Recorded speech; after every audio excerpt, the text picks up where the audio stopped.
Je me rappelle de la première fois que j'ai couché avec une nana, j'étais allé de manière un peu bourrine, j'étais un peu comme un lapin, j'étais en mode comme ça.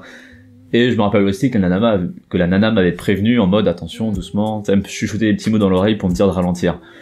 Et pourquoi j'étais en mode lapin comme ça? Non pas tant à cause de l'excitation, même si ça m'a plu, c'est surtout parce que j'avais regardé beaucoup de porno. Vu que je n'avais pas eu cette éducation, cette fameuse discussion paternelle où mon père me... Allez Damien, viens, on va parler de cul. Tu sais, comme dans les films, la scène ultra malaisante. Moi, j'ai pas eu ça. Et d'ailleurs, plein de mecs, j'ai l'impression, ne l'ont pas.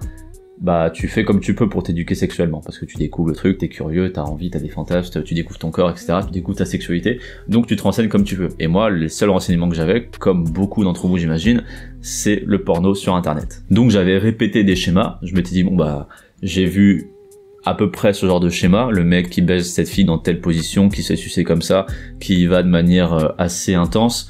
J'ai vu ça genre dans 2000 vidéos différentes avec des acteurs différents, bah j'imagine que c'est comme ça qu'on fait. Donc moi j'ai pris cette information et je l'ai recalquée sur la fille. Sauf que non, c'est pas comme ça qu'on fait.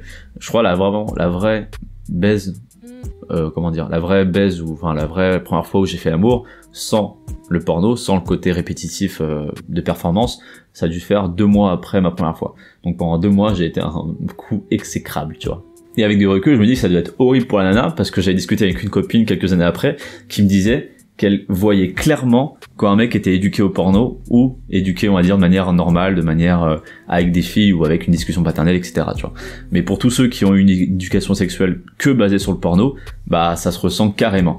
Et ça, c'est super important, parce que de 1, tu te fais cramer, de 2, la nana prend pas de plaisir, et de 3, tu t'enfermes dans un schéma, dans un signe, dans une croyance, et surtout, tu n'es pas vraiment toi-même. T'es en train de répéter, t'es en train de jouer une scène, t'es comme un acteur ou un comédien sur une pièce de théâtre. Tu n'es pas vraiment en train de faire l'amour comme tu veux faire l'amour. Parce que tu sais pas vraiment, toi, comment tu veux faire l'amour, tu vois. C'est jamais tout noir ou tout blanc, hein. Le porno offre plein de nouvelles opportunités, offre plein d'idées réjouissantes qui sont vachement cool à tester en vrai, mais pour la source, pour l'origine, pour l'ossature, on va dire, de la sexualité, donc de la manière dont tu le fais, si tu as trop de porno et que tu n'as pas d'autres référentiels, d'autres cadres de référence, alors tu risques de mimétiser ce que tu as vu dans tes pornos sur les vraies filles. Et là, les filles le voient, et c'est pas bon. C'est pas bon parce que ça t'enferme dans une croyance que c'est ça les relations hommes-femmes, que c'est ça la sexualité, et ça t'éloigne de ce que sont vraiment les rapports. Et là, t'as une vraie rupture entre les rapports hommes-femmes, ce qui est accentué avec Tinder, avec Instagram, où tout est mis en avant sur le corps. Donc Tinder porno, mon gars, c'est le petit combo ultime qui t'éloigne des gens. Parce qu'au final, on met plus en avant le sexe que la relation. Après, t'as de tout, tu vois. T'as des femmes qui aiment le porno, t'en as qui le consomment, t'en as qui tolèrent, t'en as qui aiment vraiment pas ça. Donc c'est vraiment en fonction de ta partenaire. Mais ce qui est sûr, c'est que à force que le porno grandit, bon déjà les mecs sont complètement déréglés avec ça c'est une affaire entendue, sinon cette chaîne YouTube ne serait pas née, parce que si elle est née, c'est qu'elle est née d'un besoin, tu vois. Je me suis rendu compte qu'il y avait un besoin sur internet de ça, donc je l'ai monté, je me suis pas juste fait un délire tout seul dans ma tête. Mais le truc le plus dangereux, c'est que à force de grandir comme ça, bah les filles aussi commencent à regarder de plus en plus de porno. Donc déjà que les mecs se calquent, on va dire, mimétisent leur porno sur les nanas, si en plus les nanas mimétisent... Enfin non. Là, il y a une nuance encore, tu vois.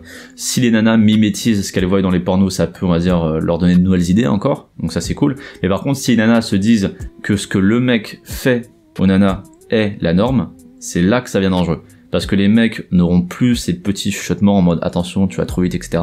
Donc les mecs s'enfermeront dans cette sexualité lapine, on va dire.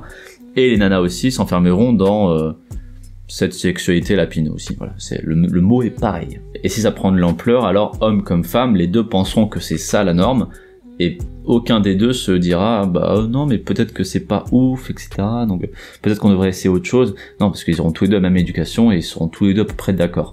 Donc ils seront tous les deux éloignés de leurs vraies envies, de leurs vrais désirs, de leurs vrais besoins et de leur vraie donc sexualité. Comme d'habitude, le message va être à peu près le même sur chacune des vidéos, hein, mais c'est le but de cette chaîne YouTube. Je ne ferme pas les portes au porno, que ce soit pour un mec ou pour une fille, ça peut ouvrir plein de portes. Moi j'ai pris plein de choses dans le porno pour l'ajouter à ma sexualité. Il faut juste qu'il y ait une espèce d'équilibre entre ce que tu prends et ce que tu es, pour adapter les deux.